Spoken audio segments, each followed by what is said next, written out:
Rumah Sakit Haji Bojasin RSHB Playhari Kabupaten Tanah Laut kini telah menangani 40 pasien terpapar COVID-19. Sementara itu 67 pasien lainnya menjalani perawatan di fasilitas pelayanan khusus Fasiansus di ex-RSHB Playhari dan 89 pasien menjalani isolasi mandiri serta 4 pasien lagi dirujuk ke RSUD Ulin Banjarmasin.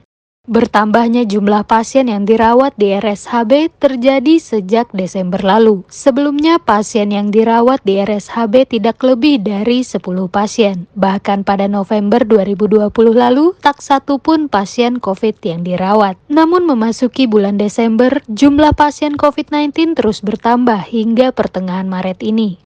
Direktur Rumah Sakit Haji Bojasin Playhari, Isna Farida, membenarkan saat ini pasien COVID-19 yang menjalani perawatan bertambah dan rata-rata yang menjalani perawatan mereka yang disertai dengan adanya penyakit bawaan seperti hipertensi dan kencing manis atau diabetes.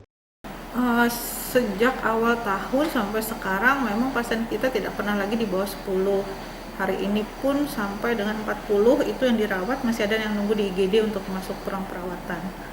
Jadi sudah di atas 10 sampai 30, jadi rata-rata itu sekitar 20-30 per hari. Kalau yang dirawat di Rumah Sakit Bu Yasin rata-rata pasti ada gejala, Pak. Jadi rata-rata semua karena memang ada gejala entah ringan atau sedang ataupun berat. Jadi semua yang dirawat di sini yang bergejala. Termasuk ada penyakit bawaan. Termasuk ada penyakit bawaan. Yang paling banyak kalau dirawat di kita adalah bawaannya penyakitnya hipertensi atau kencing manis.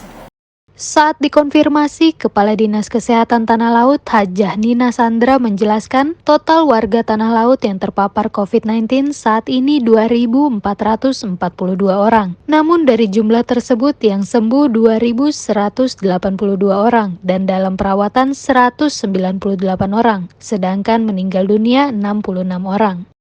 Yang terpapar 2.442. Ini kumulatif, Pak. Fasiansus ada 67 orang. Ya. Kemudian di RSHB itu 34 orang. Yang di Ulin ada 4 orang. Kemudian yang isoman itu ada 89 orang.